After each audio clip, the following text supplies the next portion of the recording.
into positions of hopelessness and helplessness. The government gives them the drugs, builds bigger prisons, passes a 3-strike law, and then wants us to sing God Bless America. No, no, no. Not God Bless America. God Damn America. That's in the Bible for killing innocent people. God Damn America for treating us citizens as less than human. God Damn America as long as she tries to act like she is God and she is supreme.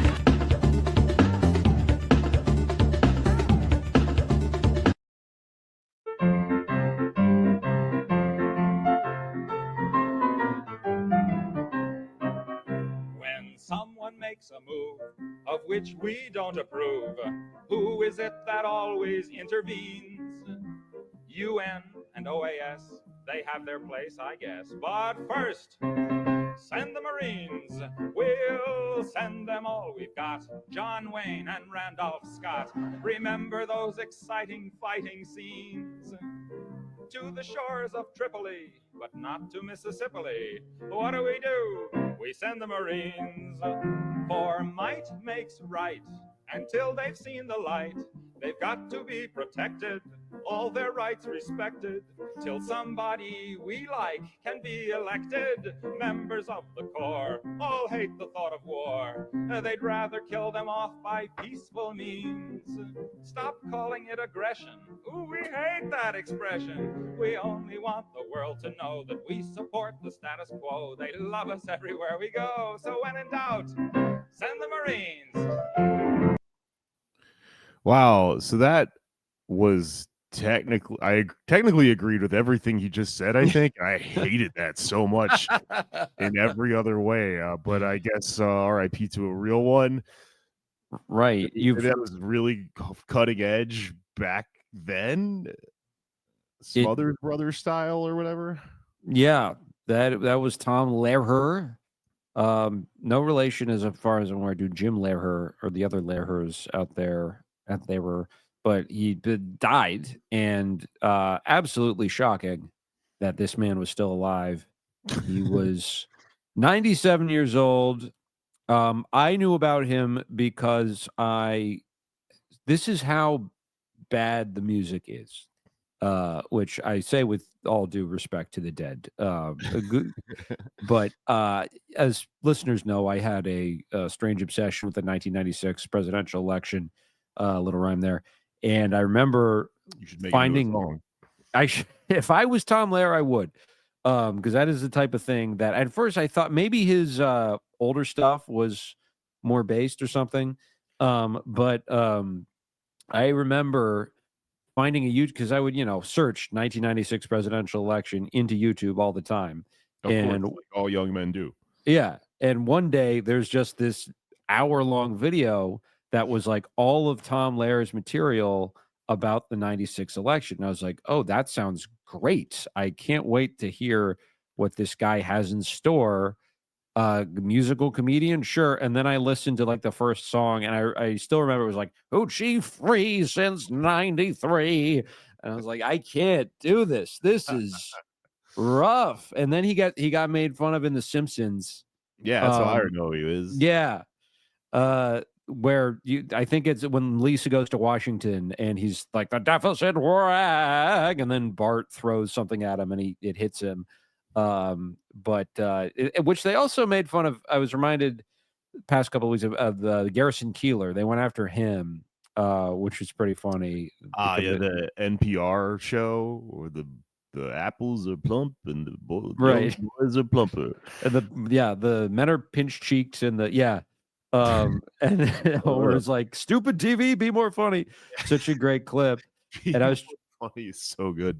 I was trying to figure it out and I realized like I am, I guess, the target demographic for both of these things, because the amount of boring you have to be to do what I did the other day, and I tried to research and figure out whether or not the room that scene is in The Simpsons animated fictional cartoon universe, but where Garrison Keillor, his place in The Simpsons, if that was the same room I graduated from high school in, if that room is canonically in The Simpsons universe, because I graduated in the same room where they would record Prairie Home Companion. But as I found out, though, unfortunately, it was not that room during the time that Simpsons episode would have come out. So I was very disappointed that I am not, my essence and being is canonically not part of the Simpsons, at least in that way. I guess they've been to other places that I have been, Washington, D.C., New York City, they've been there. But anyway, Tom Lehrer, I don't want to, this is kind of mean. We're being mean to him. His music was clearly not for everyone or most people, but he did have some value. I was reading about him in The Guardian, as he says about himself. So you can't get too mad at us because this is how he describes his own music. He says, "My songs spread slowly like herpes rather than Ebola." That's pretty funny. Yeah, it's a good line, and he's got some wisecracks in there that are actually pretty funny. And he is also, he was.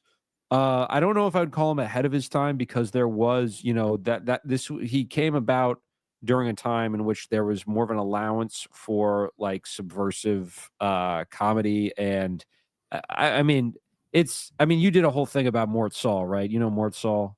Did I do a whole thing about Mort Saul? Lenny Bruce. I'm thinking of Lenny Bruce. I did Lenny Bruce. I'm a Lenny Yeah. head. I know who Mort Saul is. I'm aware of him, but I'm not a Right. Mort Saul freak.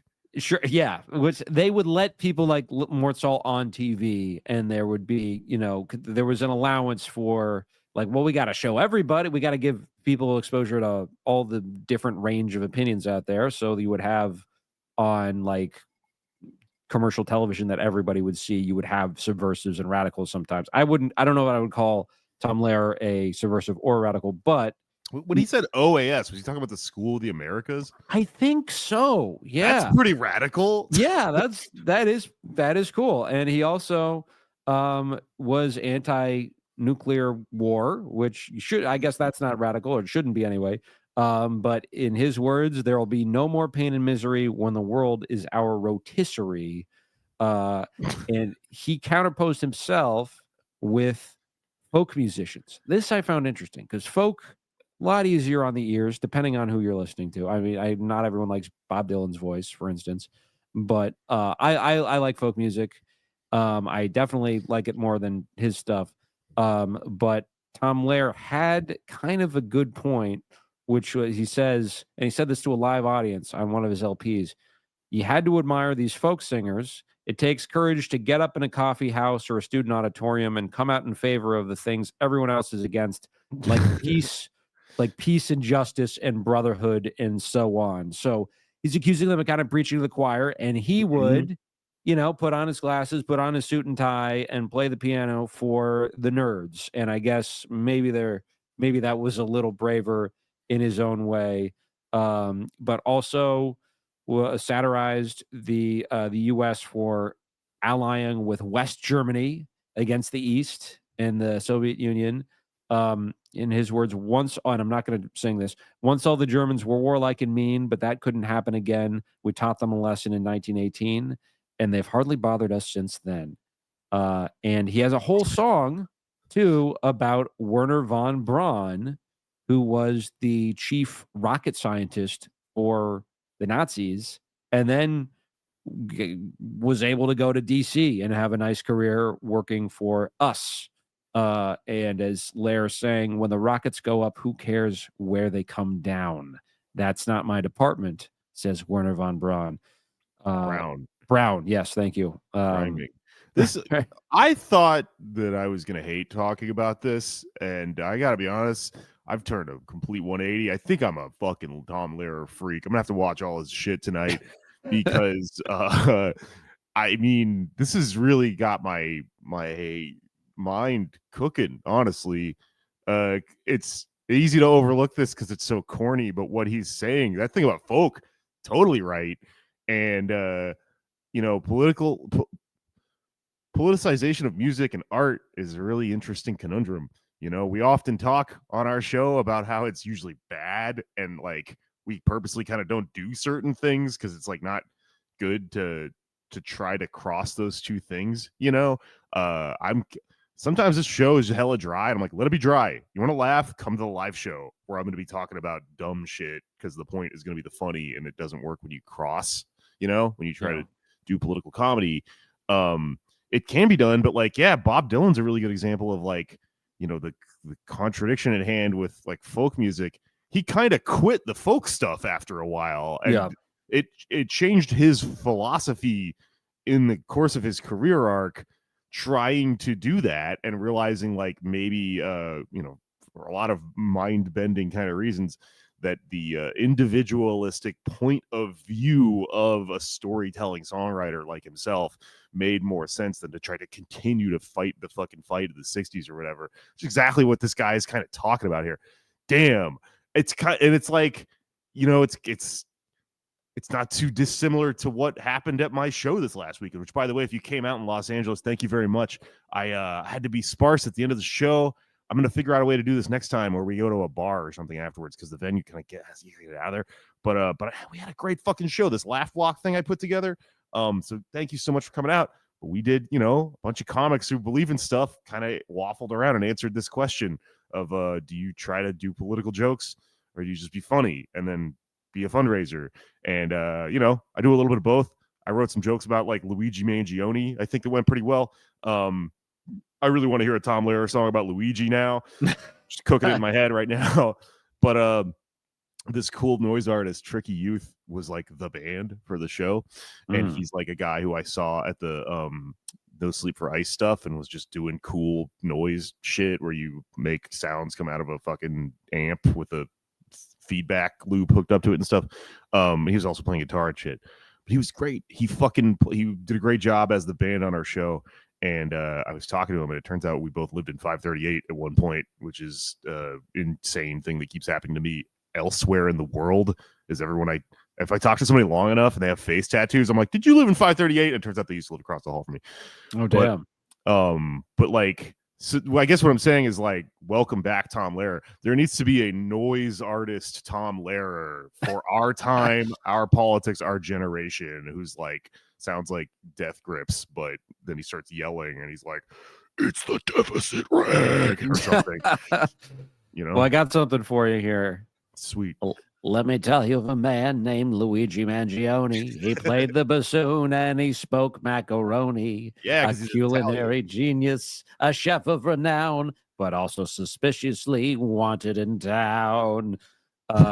I could go on. This was, I'll confess, this was ChatGPT. I was about to ask because, like, wait, this is too good. You're not making this up. Wait. Was it Tom Lehrer? No, it was the fucking robot, wasn't it? Yeah, he would hate ChatGPT. Well, he probably, who knows how much he knew or didn't know. Well, interestingly, he was a mathematician, and it seemed like he hated both jobs in a way because he would complain that about making $3,000 a year as a mathematician, and he basically admitted he did the music for the money, but then he would also complain about doing these gigs and having to like go out at night and play for people when he just wanted to be relaxing. But I think at a certain point he basically just like stopped playing music. I think when he was selling enough records, he wouldn't tour as much and just continued to be a mathematician who had this side hustle. But yeah, I bet he didn't go on tour with Bob Dylan for various reasons. It did make me think of I was talking with our friend Andy Gitlitz about how Dylan's turn away from the expressly political and whether or not he was influenced by the Frankfurt School and people like Adorno who are arguing that this leftist art is kind of impotent because they're describing the horrors of war and racism and poverty, but it's not actually effectuating anything. And so Dylan went deeper somehow, or at least tried to, or just abandoned it at all. But that's the Love Vine is Zero, No Limits. I didn't realize this, but the line about people talk of situations, that's in reference to the actual Situationists. So I note there. I want to talk about that, but I should stop myself. We should talk about the things we actually prepared for the show, but I just read a bunch of Adorno and I've been thinking about points he made, which I think there's a critique to be made of that point that he made, though, and that he contradicts himself a little bit because he's kind of like wrong about jazz. He kind of he makes that point about jazz music, and it does not hold up at all. In the, looking back 100 years later on some person like critiquing a movement that actually was rather subversive in its unconventional nature and stuff. Right. And you could say it squared the circle and like affected things in a way that he said was impossible, but that might be for another episode. You know what? Somewhere down the line, bonus content, I'm gonna fucking freak out on Frankfurt School because I read some shit and simultaneously watched all of the Alien movies, and I've got a fucking theory for you, man. Ooh. That's a good combo. Had you seen Alien before? I had seen the first two. And I think I'd seen like the third one when I was a kid. I kind of remembered it. Yeah. And so when Romulus came out, I decided to do the thing where you just watch through all of them. And I decided to rewatch the first two because the first two are fucking great. And it got away from me and I couldn't tell what the fuck was going on with like the prequels and sequels and stuff. So I decided to watch all of them. And now I got so many opinions that so many women in my life are pretending to care about. And but I really there's some stuff that Adorno said about form that like when I was watching Romulus, it hit me. I was like, oh man, like, you know, that's why these philosophical concepts are so cool, is because they apply to everything, including something as dumb as this me in my apartment watching Romulus. But like you know, there's this kind of this question in watching the course of something like the Alien movies where so I'll just spit a little bit here about it and then I'll be done. But like, you know, he talks about form and he talks about like movements about tonality and atonality and like, you know, classical music in Europe. And he sort of mentions that like, you know, when you create, like the first time you create these like little rubrics for organizing sounds, like scales and like just conventions in terms of making music and like conventions in terms of writing sheet music and stuff like that, you establish forms. And then you establish the question the next time somebody makes something on your shoulders, is it better to cling to that form, which has been proven successful and proven validating all these ways, or is it possible to like reassess what the idea of music is? And you know, there's all these like interesting things that he sort of tracks and argues about it reflecting whatever throughout the history of Europe and stuff. But that's like totally at the center of this fucking Alien movies because you know, the first one is a really good movie. The second one is a banger. There's that classic story about the guy going in the boardroom and putting the S on it or whatever, and it kind of is like a Terminator 2 situation where like people kind of like the second one more. It becomes more of a cultural touchstone. And then you've got these like other movies, terrible, and it's like, you know, the third one I don't really like that much, and I feel like they're like, you could say part of it is like, yeah, you can't just keep doing the same thing, right?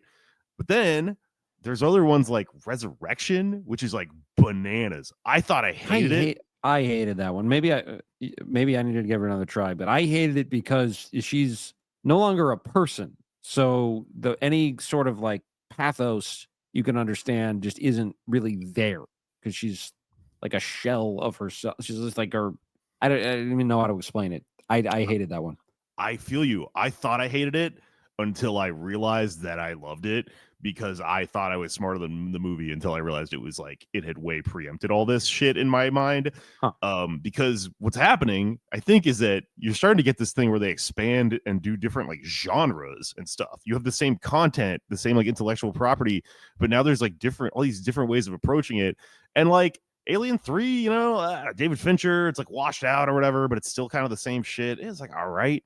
But if they just kept making movies like that, it would be like, you know, the time you're on like the 5th Mars Volta album and it's like, this is really good, but it's just like guitars again, right? Yeah. So the fucking Alien Resurrection was made by the guy who did Amelie. It was directed by the guy who did Amelie and written by Joss Whedon, which is an insane combination. That's why it was like corny, because it was Joss Whedon or whatever. But the fucking French surrealism of it, like, I think it was self-aware. Like it knew that you thought that about it, and it was fucking with you. And my hot film take now is, Alien Resurrection, best Alien movie, right? Obviously, wow, it's not. Okay, the second one's the best, but it's fun to say that because it will make people mad. But second one's the best. That's a bold take on its own. So yeah, okay, but the debate is between 1 and 2, sure, right? Yeah. But like, you know, then you've got like, I'm borderline, by the way. I think they're close to a tie, but I do have to hand it to the first one. yeah, I think the second one is just, it depends on what metric you're going by. What do you mean by Yeah. better? Second one, I think, is more, that's the part of the culture. It's like Terminator 2, you know? But like, then you got the prequels, and it's like, okay, so the Ridley Scott, the creator, he wants to go in this one direction with it. And I'm like watching him, I'm like, fucking, I don't care what you want, man. Like that part doesn't matter anymore. Clearly your thing where you want to go off and the prequel land and get into like origins is like boring. It's like the prequels to Star Wars, you know? There's that old Patton Oswalt joke where he's like, I don't care where the stuff I love came from. I just love the stuff I love. You know, Yeah.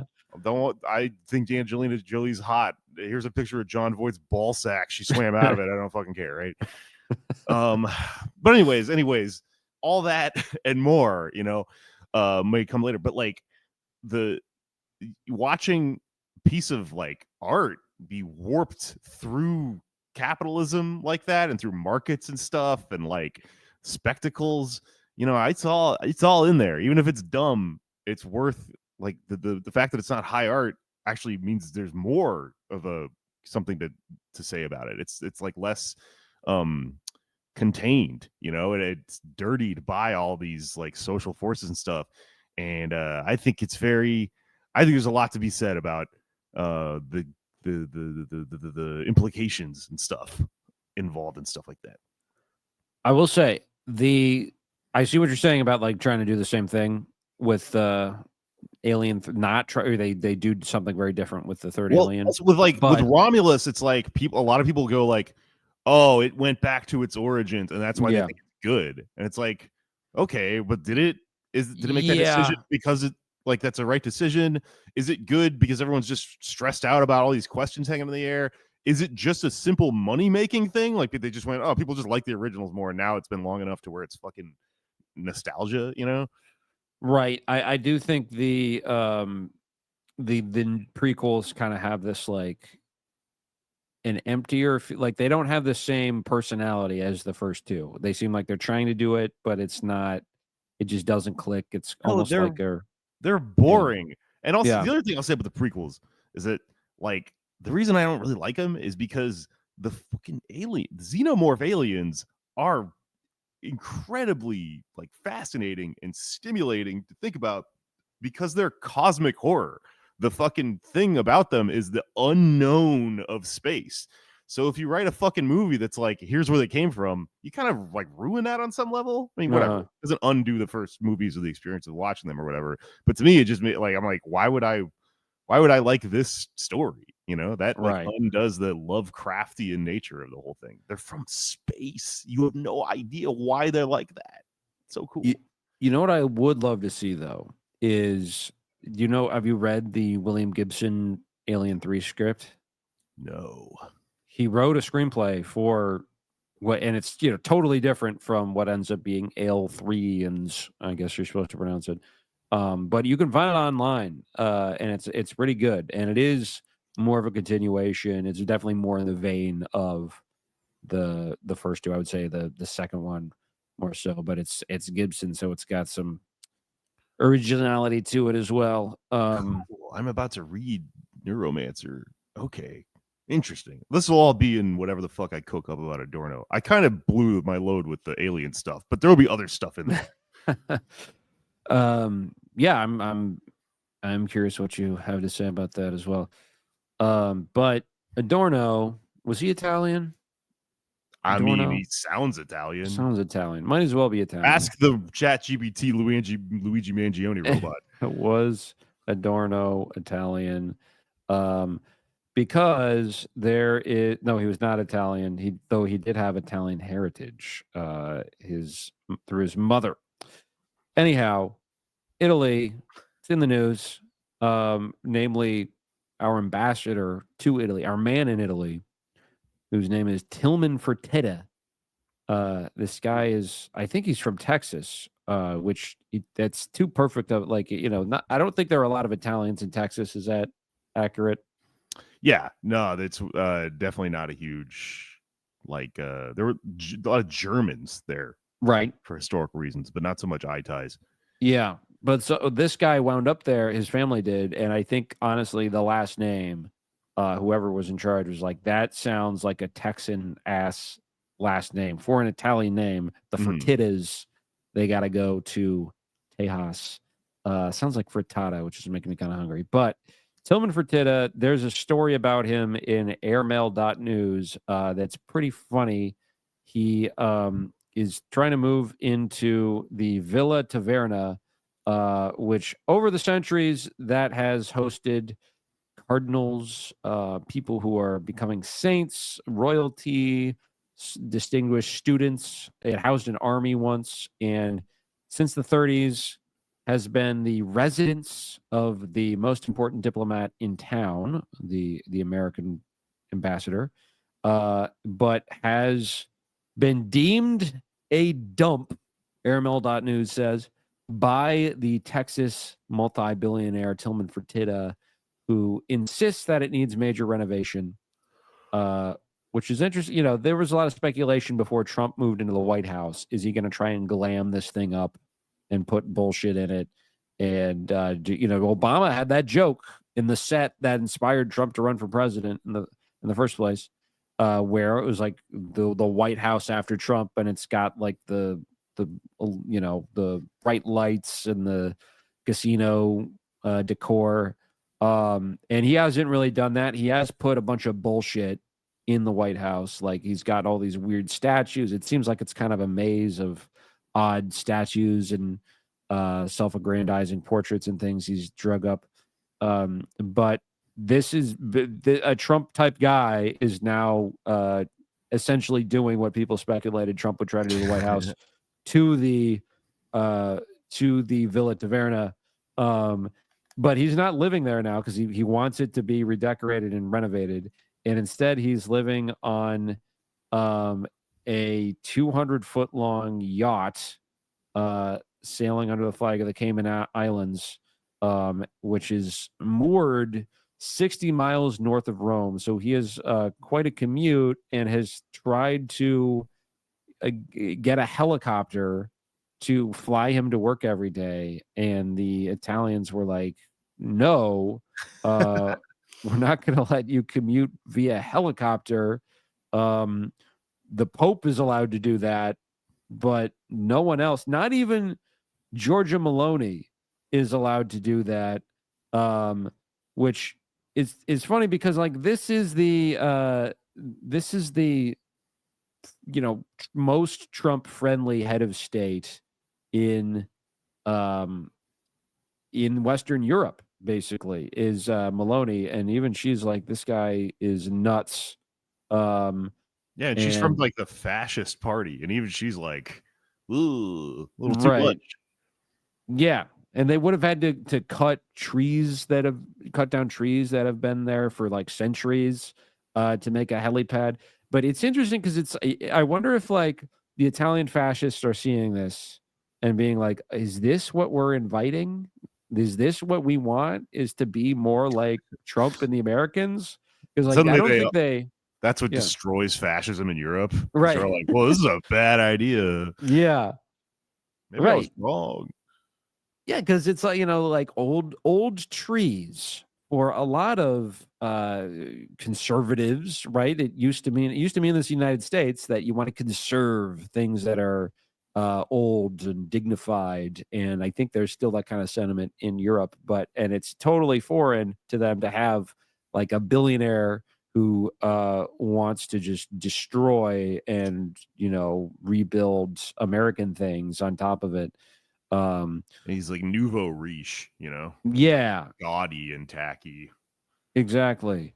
But he gets a police escort, and he is driving the Italian state agencies crazy. The port where he's living is now semi-militarized. And he doesn't really tell them, the people tasked with guarding him, that what he's going to do ahead of time. So last month there were B-2s that were going to commit those strikes against Iran, and he just decides out of nowhere to take a boat trip to the to a World War II museum in a coastal town in Italy, and then the security people like can't catch up with him.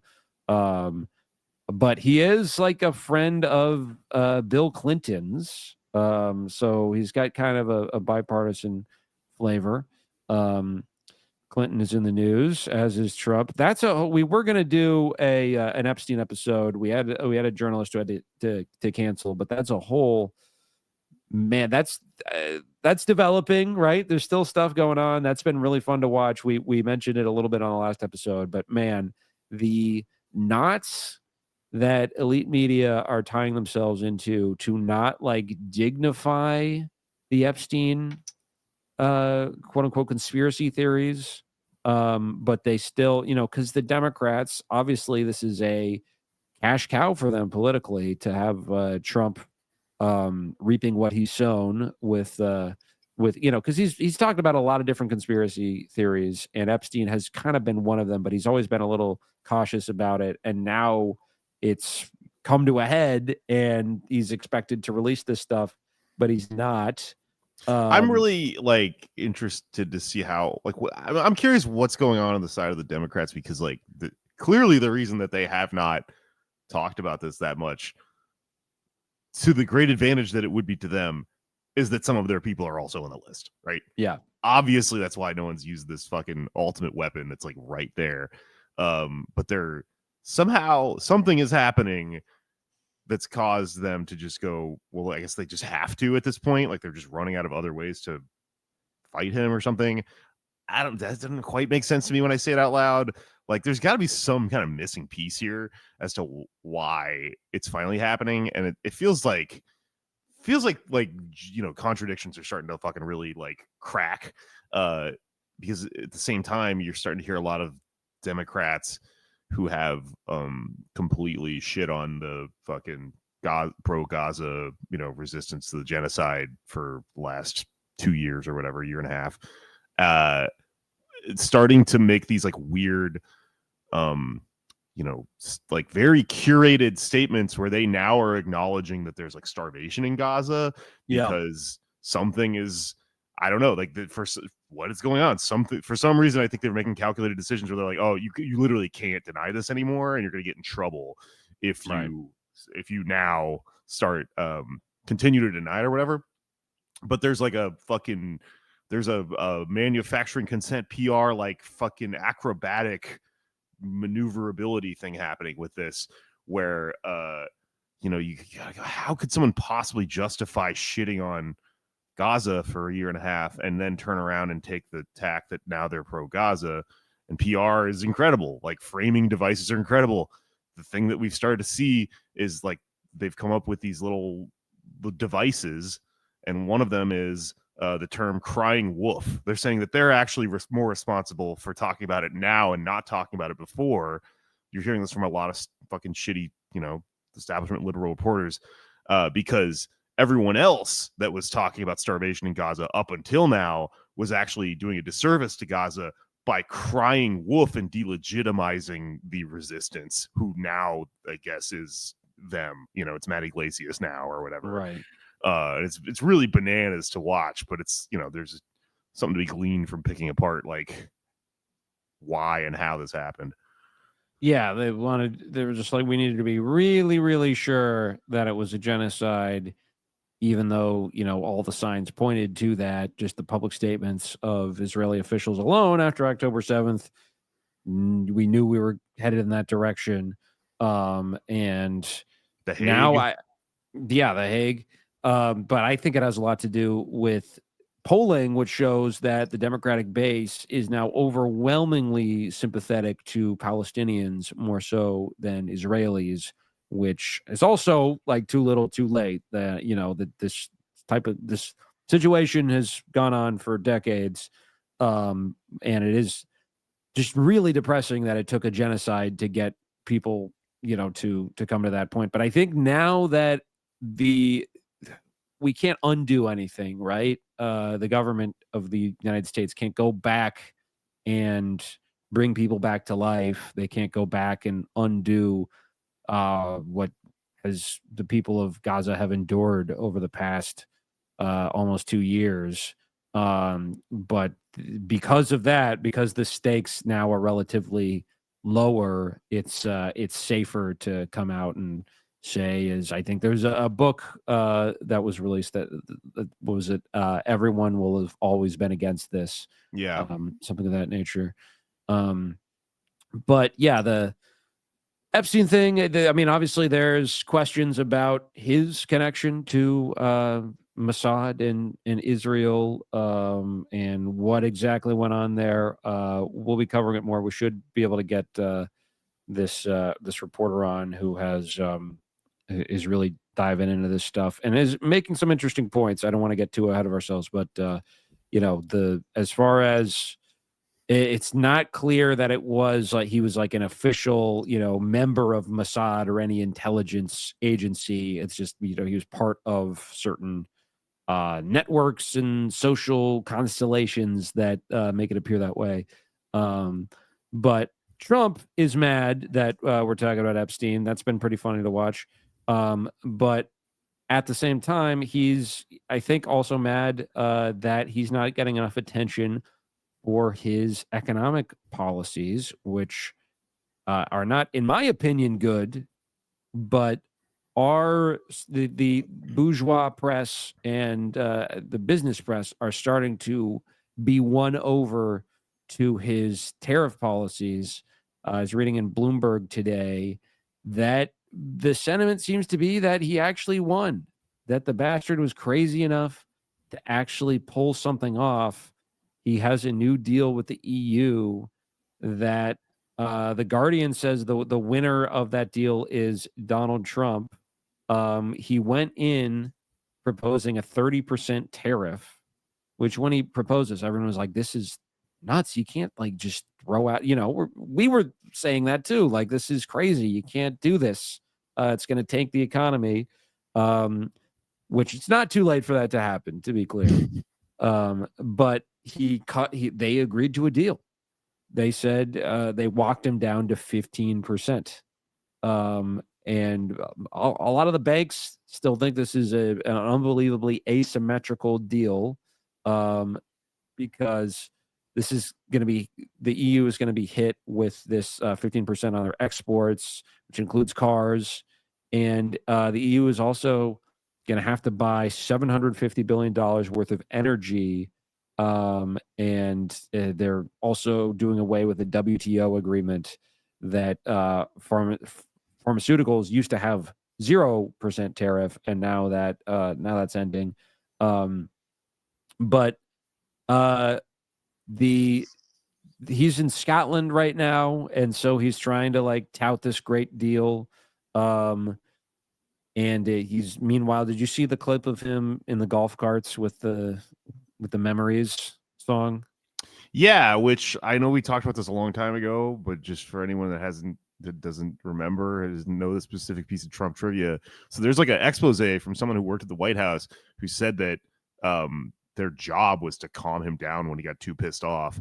And the way you calm down Trump is you play him his favorite song from his favorite musical, which is fucking Cats, and the song Memories from Cats. That's like somewhere under the moonlight, but that's legit. Like they had to do it this week for him, right? Yeah, they're pumping this thing up. This like convoy of golf carts is blasting Memories when you have these Scottish reporters trying to yell questions about Epstein to him, which is very funny. He's so funny. Like, he's Yeah. so weird. What a weird thing about a person. Yeah. But now he's trying to like, he wants to talk to the press. He wants to brag about this deal, which he calls the greatest deal of all time.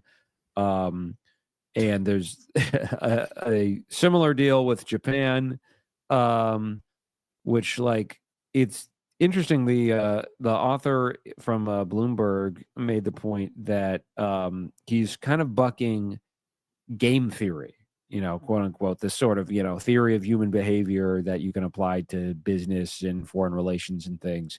And they admit that the Hulk Hogan tactics, RIP, another guy who died this past week. Rest in piss. Yeah. He sucks. Which we should. He ratted out Jesse the Body Ventura for trying to start a union. That's within true. pro wrestling. He also was super racist. Ozzy Yeah. died. Ozzy's a confusing situation because, like, for anyone that doesn't have social media amnesia, I feel like we were all yelling at him 2 weeks ago because of something that happened with regards to like Palestine and a concert or something. But I think the consensus seems to be that was just his wife. Like Sharon Osbourne has bad politics and she still has a brain, and Ozzy's just like, ugh, but he made all that cool music. So it seems like he got a pass on some level because like no one can convincingly make an argument that that he actually has an effectively like an effective opinion about that. Maybe he's just that beloved. But RIP to someone got buried in the headlines, which is Chuck Mangione, frequent guest star on King of the Hill, the Italian trumpet player, and I think Luigi Mangione's father, if I'm getting this correctly. He died? Yeah, he died. Was that his actual voice in the King of the Hill? I think so. There were a lot of fucking celebrities on King of the Hill. Like Tom Petty was on it. Wow. Okay. Played Lucky. Bob Dylan was on it too. Yeah. That wasn't him though, was it? I'm assuming it wasn't. But yeah, this the game theory stuff. In game theory, it shows that bullies can be beaten if the victims stand together and take some pain. The bully will hurt more than they do. And the rest of the world seemed ready for Trump's tariff policy a few months ago. U.S. trading partners from China to Canada and through the EU immediately threatened retaliation, but now they're caving one after another because they're not sticking together, and Trump is just going at the EU unilaterally. He's getting them to blink, and they agreed to pay to get hit with tariffs, and then he's going to do the same thing with Japan. And we were told this is going to totally tank the economy. There's a banker, Eric Robertson, quoted in this article, who says increasingly equity and bond markets are sending the message that the resolution of tariff uncertainty might matter more than the actual level of tariffs. For now, the risk seems to be that markets are underpositioned for a sustained rally in risky assets. In other words, the fact that we now know what the policy is and the uncertainty is gone to an extent is cause for a more stable economy. So we kind of been acquiesced. You know, Trump was able to force his will on the Republican Party, and now he's able to do it to much of the global economy. However, as they conclude, like we're not going to fully know the effects of this for at least a few months, and that in all likelihood, something bad will happen, right? Remember when we were talking about this when Trump first came into office and he got out that chart with these arbitrarily determined tariffs. People were talking about like a recession, if not a depression, and it didn't really happen. And that's because people, weren't sure what he was going to do. And now the fact that we have something in writing for what the actual arrangements are, that there's some stability there. But when they actually get implemented and the trade starts to happen with these tariffs, all bets are off. It could be very bad, and good chance it will be. Okay, that's interesting.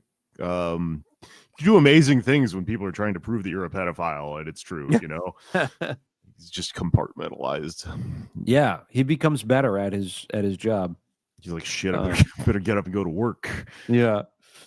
Blasting cats the whole time while he's like taking Adderall and fucking making graphs and stuff. Yeah. Well, the Democrats have been trying to come up with an answer for Trump for like 10 years now. They don't have one, but a potential option is to kind of be as like aggressive as he is, and social, as throw as much red meat to their followers as he throws to his.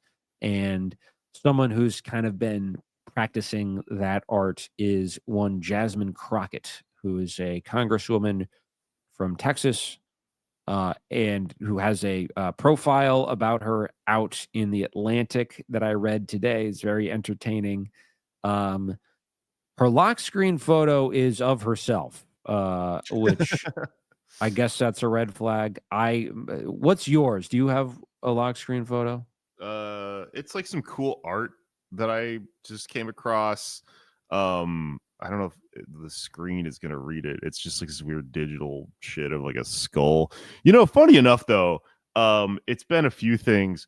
But as long as we're talking about cats, so like 4 years ago during lockdown, because it was lockdown, I had a lot of time to work on my Halloween costume, and I was Bustopher Jones from the Human Cats Nice. movie, the one where James Corden plays a big fat cat who's got a top hat and stuff. And I made this insane Bustopher Jones costume, and I posted it and people laughed or whatever, and it was fun. Like a year after that, though, I was hanging out with my friend Blake Midget, who's been on the show, and he's a musician and shit. And I hadn't seen him because he had left New York. So I hadn't seen him in like a while, and we were eating at a thing or something, and he had his phone out like this, and I just casually looked over, and his lock screen was that picture of me as Bustopher Jones. Wow. like without it being a bit. He didn't even show it to me. I just was like, what the fuck? And he's like, yeah, I thought it was funny. So some people's lock screens are me, but mine is you just really liked that photo, I guess. I can't blame him. Mine is a cyclone, like a water cyclone. What are those called? It's I saw it at the Poe Museum. It's like a painting of a like Nordic. It's based on a Poe short story about like a Nordic sort of sea monster slash cyclone. Okay. But anyway, we're very cool and deep here at the pod. Yeah. Art. Suffice to say, you're not supposed to do yourself as your lock screen. You could do your significant other, but that's a faux pas. But It's maybe a little not. Trumpy. Right. If you're trying to be Trump. Yeah. If you're trying to do that, then you might as well lean into it and go full narcissist. I mean, I don't like to pathologize people, but that's the sense you get from this article. It begins with her being miffed that she has not gotten the top Democratic spot on the House Oversight Committee. She complains that it's the fault of the California delegation, which is supporting the California candidates. So the California bias is preventing her from pursuing her true calling and being, I guess, the most public-facing sort of Democrat on this committee, which, if people don't remember, this was the seat that AOC was up for. Instead, it went to Jerry Connolly, who then died, and I don't think AOC is running for it again. But it would make sense to have like a telegenic person there. But she argues that her colleagues still haven't learned what to her is obvious. Democrats need sharper, fiercer communicators. She says it's like there's one clear person in the race that has the largest social media following. And she's talking about the picture on her lock screen. But some Democrats worry that her rhetoric could alienate the more moderate voters that Democrats are trying to win back.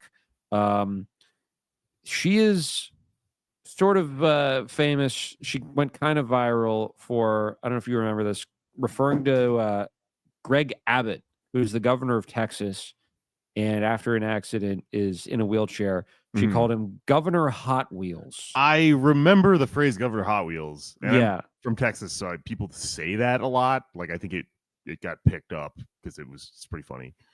It is kind of funny, and I don't know that it's necessarily ableist. It's maybe not something.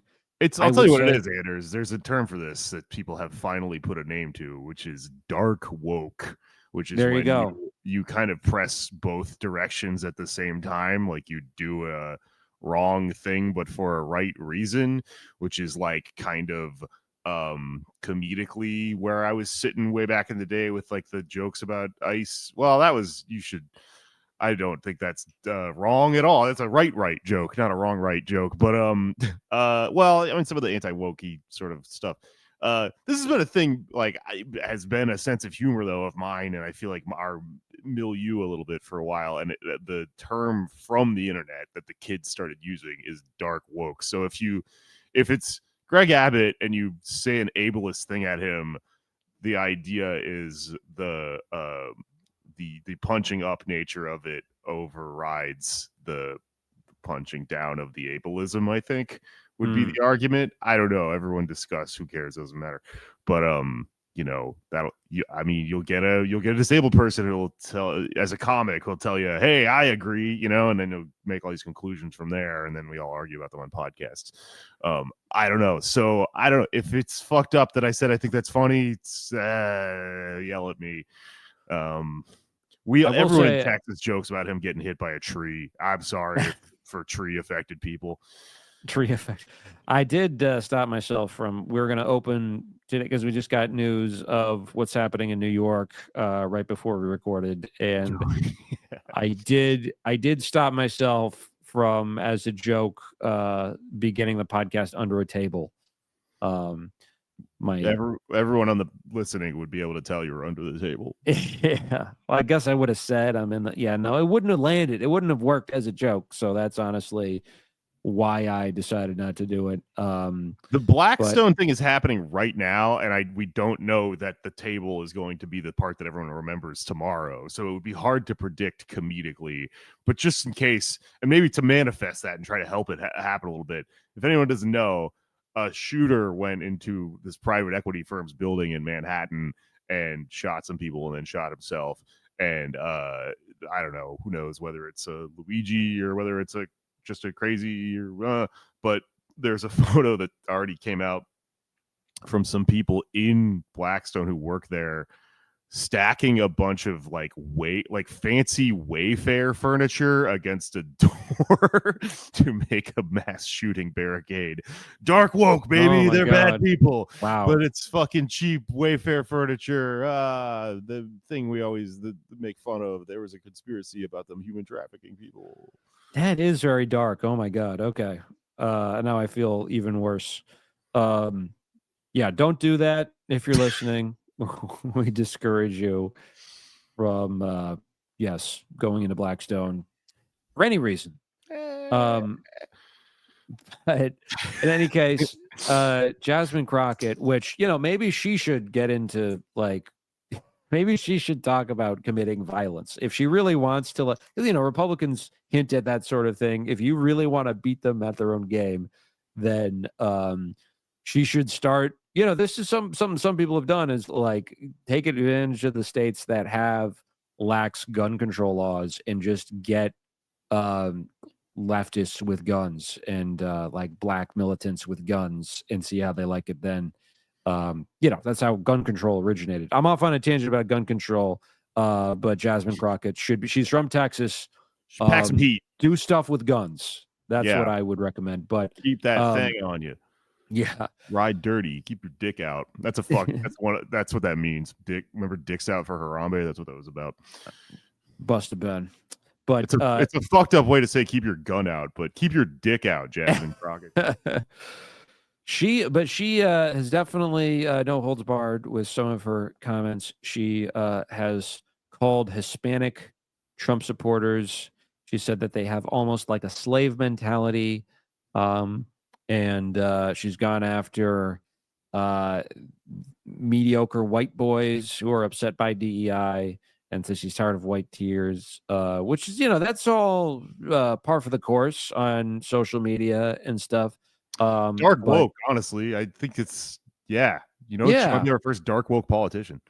Right, that stuff isn't too bad. And Trump though. And well, this is the thing. They don't know the mainstream, you know, the Democratic sort of leadership doesn't know whether or not they should commit to this or not, because it's like, do you want the virus? Because I understand where she's coming from, right? She has a pretty good point, which is like, if you actually want to, if you're not actually going to change the orientation of your political party in a fundamental way, which is what a lot of people want, who you could then win over if you're actually able to effectuate change. If you're not interested in that, if you're just interested in aesthetics, then you got to go with this. This is the person Kamala Harris was afraid to be, in a way.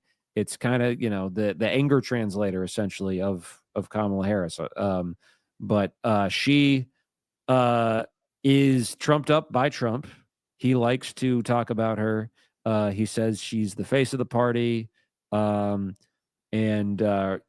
obviously his supporters talk about her in a racist way often. But during the profile, she is accepting a Webby Award because she has, I think, maybe the highest follower count out of any member of Congress. I believe, if I'm not mistaken, it might even be higher than AOC. Wow. But she You went don't know about viral. Mitch McConnell's OnlyFans. Oh God, I would pay to see what kind of bruises he has in his nether regions. They must be really interested. I wouldn't pay to see that.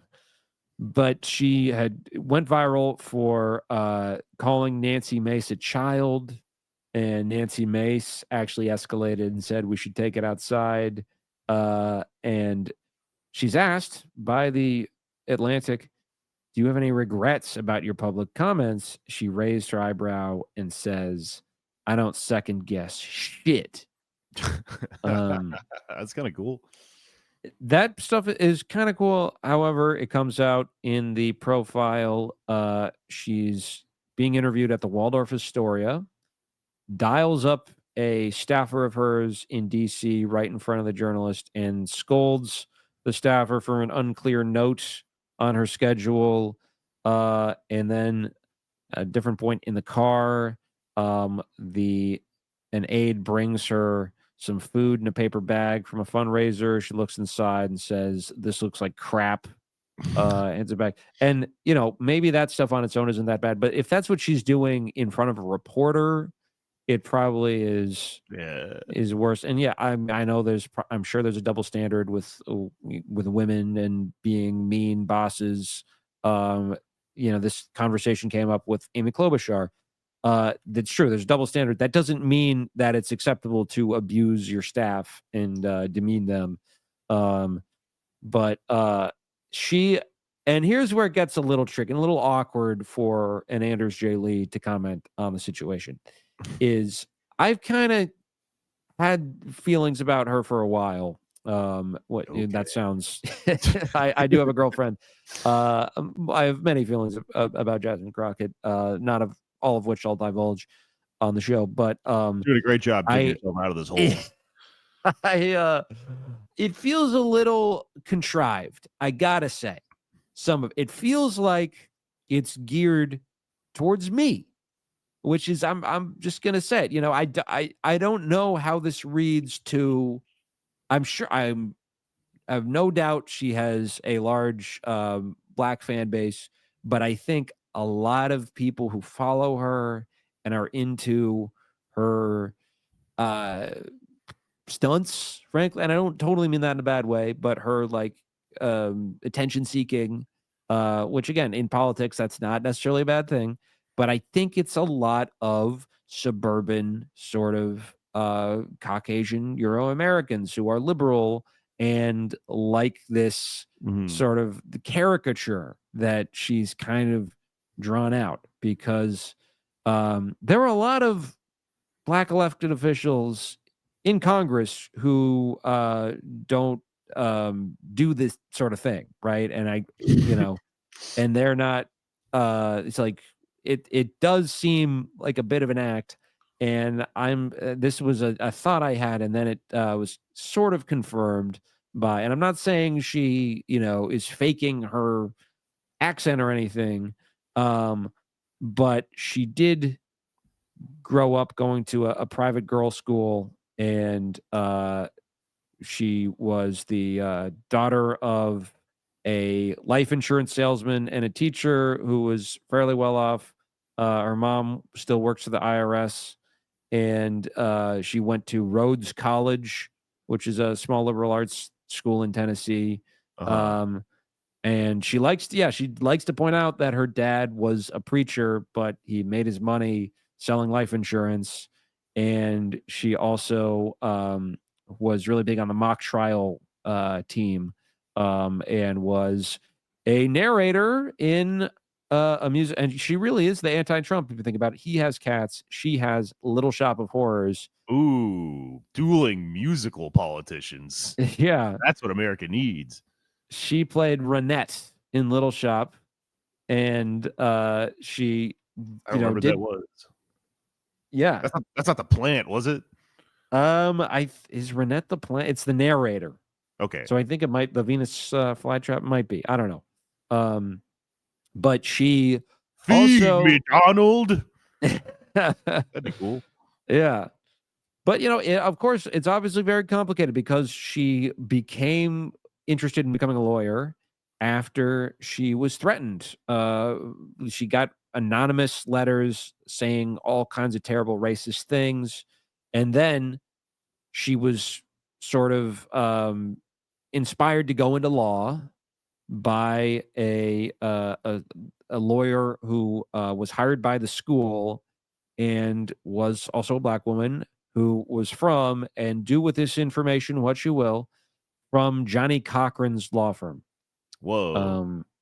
So she that's who kind of inspired her to go into law and thereby politics. And give her a lot of credit. She was a public defender. That's not easy to do. That's very constructive thing to do with your life, especially in Bowie County in Texas. And then she starts her own law firm, and she defends BLM demonstrators. All of that is great. And eventually she gets she gets elected to the Texas State House. But is, I think it's fair to say, is not on the radical left. I think we can say that with some confidence. She gets a lot of money from trial lawyers, that's not that bad. But if you look up her open secrets, she does get some money from like finance and some unsavory elements. But health professionals, securities and investment, etc. Nothing from but APAC. Yeah, I guess that's good. Let's see. Jasmine Crockett, APAC. That's a good point. I definitely. Oh, you looked it up. Yeah, nothing from APAC. But I there- also am not. I'm not making an argument that a politician is going to do anything good. Just to be clear. Right. Yeah. Well, she seems like kind of a new crop, right? This is a new type of Democrat in a good and bad way, right? She's not all bad. Yeah.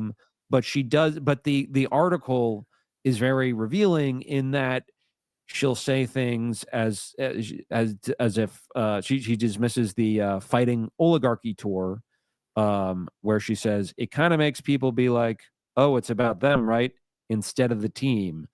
So she's like criticizing Bernie and AOC for not being enough of team players, which is like kind of ironic given our disposition towards them. But Yeah. but but that's how that works. That's how they're viewed from the other side of the thing. Right. People think they're the radical left or whatever. Yeah. No, it's true. And it's like you might as well lean into that stuff if you're like, I don't, it seems like she hasn't really said much about Gaza and Israel and Palestine.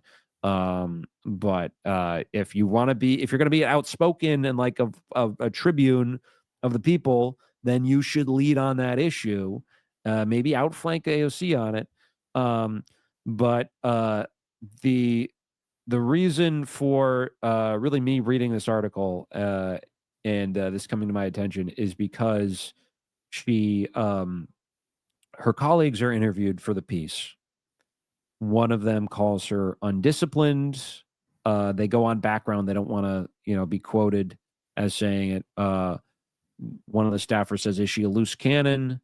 Sometimes she likes to talk. A staffer says. A colleague says, "Does she cause headaches for other members?" 100%. And then Crockett gets wind of this and is very mad and says, people are free to disagree with her communication style, but she was elected to speak up for the people that I represent. And then 4 days before the article is published, she calls the journalist and is very mad that they reached out to so many colleagues in the House without telling her first. And then she says, I am shutting down the profile and revoking all permissions, which is just not how journalism works. That's funny. And that's what kind of lost me on Crockett is like, you can't do that. That's crazy. But this is the anti-Trump or the parallel Trump, the bizarro Trump in all of the like good and bad ways.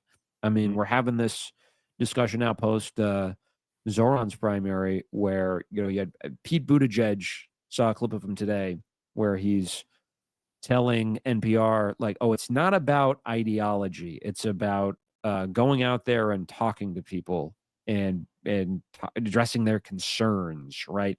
And it still seems like they don't get it, right? It's, as we've talked about on the show before, Zoran didn't win just because of his videos and his personability. It's because he actually wants to do something to improve people's lives. Yeah. Okay. Let me talk about this for a second. I got a couple thoughts. This clip, Pete Buttigieg, right? It's like you never really kind of know whether they're playing dumb on purpose because they're evil or they're saying something evil because they're dumb. Like watching him say ideology has nothing to do with why Zoran won. Clearly, you see his incentives, right? He doesn't want that to be true. So he wants to make an argument that it's non-material or whatever. Pete Buttigieg also has like red hair right now for some reason, which I can't place. If you watch clips of him now, his hair looks like a different color. He has like a beard he didn't used to have. I'm not saying he's a different guy, all right?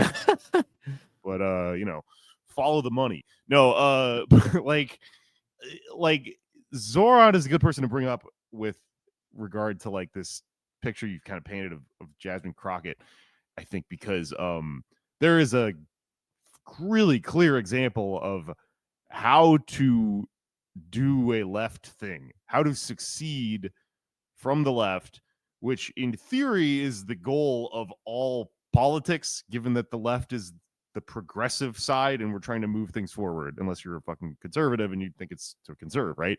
But like centrist neoliberal philosophy, we are told constantly is that we want to do all this progressive stuff, but it's not possible. So when Zoran won, you see these people twist their fucking words around and start to talk about how that's actually bad somehow, because it's weird. It undermines their entire thing, which was to begin with, oh, this is good, but it'll never win, right? And that's why he's such a fucking dynamite moment. His victory is so huge, right? It's great. That's a new blueprint. That is something to work off of. It isn't it is, and what it isn't is a mirror image of what works on the right. And so for all these like kind of ideas around someone like a social media savvy, Jasmine Crockett being like someone who could beat Trump at his own game by also being like a fucking a messy like pro wrestler style public figure. I wouldn't bet on this personally to either A, win, or B, get anything done. If it wins, it's not going to get the right shit done. If it gets something done, it's not going to fuck. Or if she somehow lands on good politics, she's not going to win, because you can't win as a disingenuous messenger of the truth. That's just like antithetical. And like I've been thinking about this a lot with regard to like some social media fucking drama that happened today. And like this idea of like leftist influencers and celebrities, and the idea that we need a left Joe Rogan or we need a left Trump. Like you hear these concepts all the time, and I think that that doesn't work, because left and rubric, I bring this up all the time. It's from the fucking French Revolution. Like it's not left and right. It's backwards and forwards. It's conserve and what the actual like dynamic there is, the actual line. And like the idea that there's a red version of the thing that won, well, you can just make a blue version of it, ignores that. Let's get a little back to Adorno and form, right? That the form, like, somehow can just be like refilled. You can pull a person out of a form and then put a different person in, and it won't play out according to its own form, I guess is the argument I'm making. If you make like why does a fucking libidinal, bombastic, angry person that gets people riled up work for the right? That is something that plays like a Pied Piper on people's false consciousness, right? And anger really works, and anger can be good for us, but it can't be like used. It has to be like conscious anger, whereas it's going to work really well. The spectacle is going to work really well for a right-wing person, because the right wing is inherently just trying to trick the people that follow it.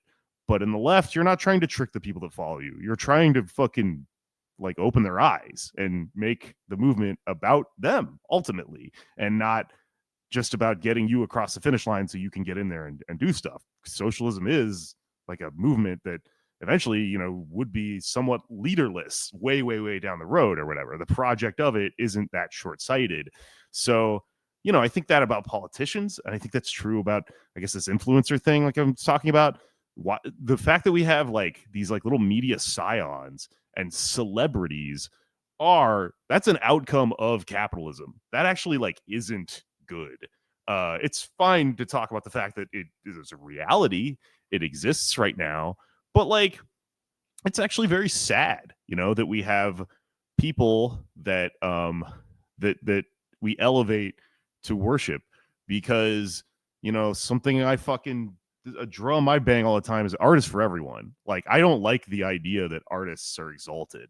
The saddest thing in the world is that art, creativity, a thing that people like naturally come to, that naturally comes out of people. You know, if we were all sitting around before the fucking colonizers showed up, I think we'd be living in a world where everyone got to do creative shit all the time, right? Before private property and civilization comes in and fucks with all this stuff. But because of capitalism, now we have this mangled idea that, okay, like things that people do are jobs are productive. Therefore, we need to go around and find whoever has this special concept known as talent and elevate that person to be the designated person that plays music or does podcasts or does media or whatever. And they have their kind of like isolated little role. And then no one else does that stuff because we've decided the person who does it in the most productive fashion is now the person that gets to do it. And now they're up here and we're all down here, and we all kind of worship them. And because it's so sad, we go, well, it makes me happy that they exist, though. And that's where you get this really demented, like, sort of outcome that when I read Society of the Spectacle, I thought about this a lot. Kind of talks about a lot of that stuff where it's just like, you know, celebrity worship is like projecty, you know. It's like that's, I know I can't live a great life, so it makes me feel good to read the tabloids and read that Jennifer Aniston and Brad Pitt are living a good life, because it means it's the least possible kind of logic. And that's like a sad thing. And that's why I think that worshiping celebrities, you know, it might be a vice that we have because we're human and we live in a time and place where it's like part of our life, but it shouldn't be the goal. And the fact that we keep making people into celebrities and then watching them, like, even if they're a good person or a bad person or whatever, end up doing things that are wrong, like abuse their power, right? That should tell you something about the form, not the person. It's like the fact that if we make people into powerful people and give them all this clout and stuff and give them a life where they're motivated by this thing that's a warped life shaped by capitalism, we can't be surprised that the outcomes happen over and over again. So I think that's true, like, in this sort of the side of the metaphor I'm making about, like, you know, art and celebrities and stuff, but also true of politicians. Like, you know, we give ourselves the Fall for It Again award all the time with people, like when we elect someone and then we watch them unaccountably get away from us and do things like a politician would do because of their incentives. And no amount of like tweaking that and going, well, okay, what if we try to make a leftist version of an inherently right-wing shaped thing, I think really is going to work. I think you have to do a Zoran at the very least and like get like cut the whole root and stem out before you even start ideologically and sort of start from I'm going to like reshape what a bourgeois politician is to some extent. And to some extent, you know, he's not going to pull that off at all. You know, he's not going to do it alone. This is a process. You know, there was a mass shooting today and now he's like posting like stuff that people are going to get mad at him about where he has to be nice to the NYPD, right? There's a lot going on there. I can't say I love it, but I also can't say I think it would be great if he was like fucking ACAB fuck 12 about this and tanked like, you know, what he needs to do as a politician in that situation. These are ongoing processes, but yeah, I don't think I think that you made a really good point about how this stuff is like, who's it even for also, right? It's for white people to share on Instagram and say, I love her and do the Society of the Spectacle thing I was just talking about and say like, this means something about me that I'm saying that I consume this image and that it makes me feel good because I'm so not racist is what they're really trying to do, right? Yeah. And it's, you know, inauthentic to a degree. I think it's a good critique. It might be authentic to a degree. That might be like legitimately, yeah, she is like a Johnny Cochran, like fucking loud talking, like, you know, interesting professional type or whatever. Maybe it doesn't matter that she has like a fucking background where she went to college and stuff. People use that argument against people like Zoran, right? Oh, he's privileged, right? And it's like, he's a person. Like, it doesn't matter. It doesn't mean he's not. That doesn't mean the things he's saying about society aren't true. It's a short-sighted critique. So, lot going on here, but if I'm a betting man and I literally just kind of learned about this person as he told me, so I'll fucking take everything I'm saying with a grain of salt. It doesn't sound like she's she's got the sauce that Zoran has, or this goes anywhere in my opinion, but it is an interesting mutation of our fucked up country and political system. Yeah, she is rooted in kind of like a pure undistilled #resistance ethos. You know, it's very much, it feels very like 2017, but it's that type of politics is still popular today. She has nodded to a phenomenon that has been kind of underplayed. It's very interesting. This is something that Ed Germentum has been writing about a little bit, is that the election deniers on the 2024 side, of which there are a few, there's people on like Reddit and other fora for libs who are accusing Trump of stealing this last election last year. Some of them have become disillusioned with Kamala for not fighting and saying that it was all rigged. Interesting. Yeah. And Crockett apparently has thrown them a bit of a bone. And she's also called Marjorie. She's gonna do fucking we need a left J6. Yeah, okay, totally. Yeah, in a way. And she kind of taps into Biden's appeal when you think about it, because she's famously, apparently she referred to Marjorie Taylor Greene as a butch, as in like type of, you know, lesbian. Yeah. And which is like, that's not very woke. That's not even dark woke. That's just, you know, I mean, maybe it's dark woke. That's not my shade of dark woke, I'll tell you that much. But this is a type where it's like, how do we respond to Trump? It's just by like being really aggro and just purely like aesthetic.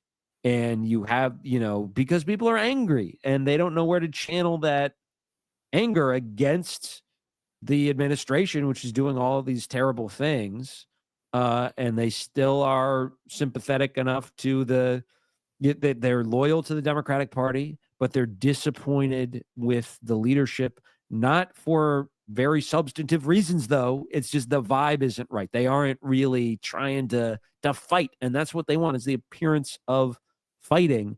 And she answers that call, but that politics in general is kind of vapid. It's kind of thin, right? If you think about what the resistance amounted to during Trump's last term, it became like a hobby for middle-class people to take trips to DC and do protests. That didn't really amount to much in terms of like organization, people getting involved. I mean, it did in a lot of places. I'm not going to knock all libs and say people weren't organizing, but in general, that hashtag resistance, that was about showing up to marches and protests and posting, and the kind of deeper political commitments weren't there because it's not just by its nature. It's a liberal sort of phenomenon.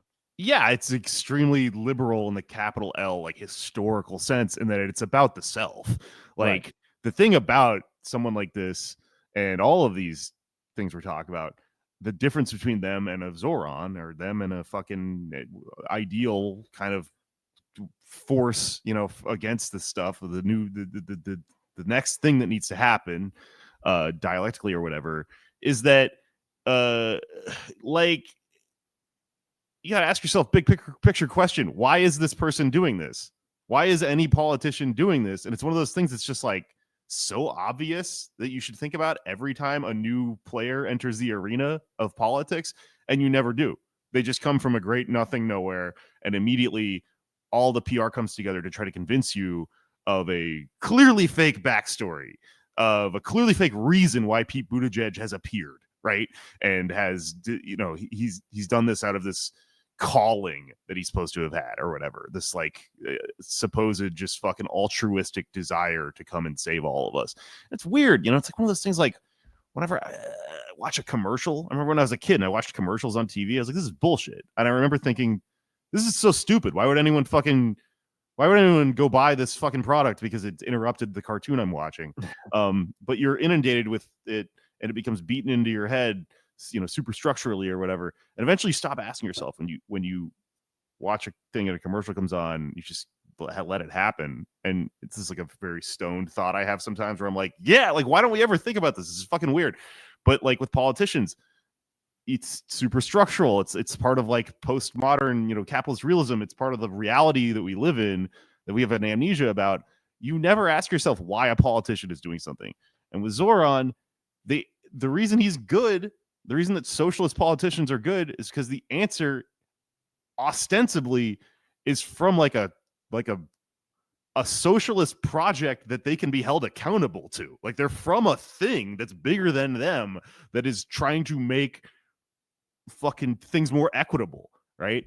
But with someone like her, with politicians in general, just liberal politicians, I would say, unless there is some really convincing argument otherwise, you can assume that it's for their own self-interests, that they got into this thing and that it's operating on a self-interested career path, even if they're a really nice person, right? It doesn't fucking matter. Systemically, it's going to work that way. And like, I don't know. I mean, it's fucking dicey topic to talk about. I've got maybe a little bit more of a fucking leeway to talk about this, but who can say who does it all? It's fucking, it's a good lane for people to be in, because it's fucking, you can call anyone out who talks about it. But the thing is, as a marginalized person, there's often a lane that opens itself up for you in the world that's, the world that we live in, that's fucking fractured through like markets and competition and careers and stuff like that. And that lane is that it's very profitable to be someone that makes white people feel good, and that validates everything that they want to already be happening, that maybe actually structurally doesn't benefit everyone else. But if you are one person that fucking gives people a sign off for it, that creates a fucking path for you individually to then go crazy, because you got a fucking ton of juice coming in or whatever. And like, I'm not saying she's, there's there's names people call each other, tokens and stuff like that. And, you can make all those accusations with someone like this. But I mean, without it being about that person, I'm just talking about the lane opening up. That's just why someone occupies that lane. So the structure is, the problem or whatever. You're going to get people like this as long as it's a very profitable thing to be. And, if that picture makes any sense, I think you'll see people like this. They won't just wake up one day and decide to make healthcare free. It's not in their fucking interest. They've done an entire thing and made an entire career path that's, it's about them. Every person's the main character reality, and what you'll hear them talk about late in their life is like, well, I did it, which is what most old fucking politicians say. Like, I stuck true to my principles, and it's like fucking. It's what politics is supposed to be about, but that it is in liberalism because everything in liberalism is individualized. Indeed. I don't know why I'm fucking going off today, but I guess I have a podcast, so I'm supposed to. It's our job. Yeah. Okay. Fair enough. Everyone get under a Wayfair couch. I don't know what's happening. I am disappointed in myself. We did a little Tom Lehrer eulogy, and I still have not really eulogized my hero, inspiration for me really being involved, and it left media in general. Bill Moyers, who died at the end of June. I thought you were going to say Bill Maher, and I thought you were going to tell me he died, and I got excited. No, not yet. Dark woke. Yeah, dark woke without the woke. But yeah, R.I.P. Bill Moyers, hero.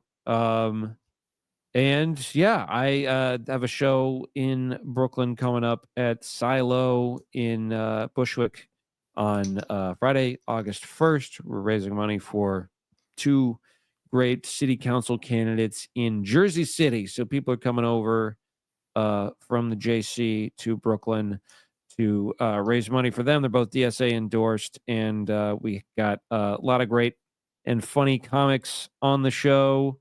Be hosted by myself and Freddie G. We got Ali Sultan, Demetrius Fields, Laura Murley, and Denise Taylor. Come on out to that this Friday, August 1st. Doors at 7, show at 7:30. I'll put the ticket link in the description. All right. Wow. We both have shows to promote.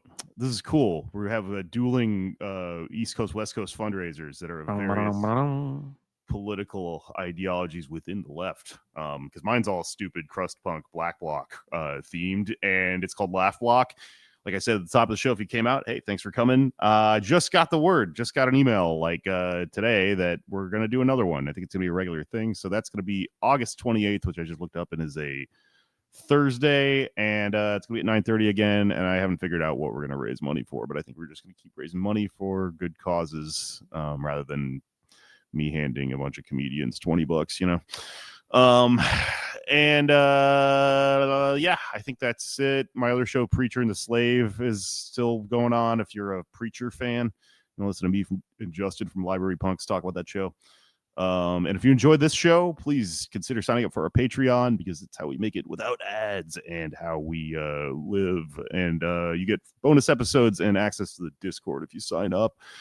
And I don't want to do ads because they're evil, and shows that I like do ads for BetterHelp and stuff like that. And we read a whole book on health communism about why that's fucking gonna kill everyone. So consider helping us sustain the show. The word I arrived at is sustainable when talking about this with people over the years.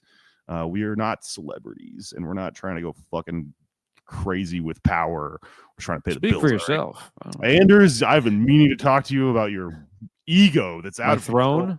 Yeah, I know. He's podcasting at a throne, everyone. And if you want to see that and prove that I'm not lying, sign up for our Patreon, because you can see video episodes on our Patreon.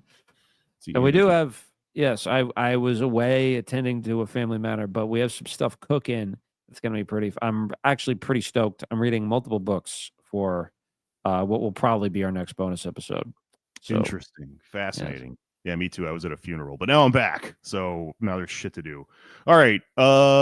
Dark woke. I don't know how to make this dark woke. It's finished. It's just regular finished. It's asleep.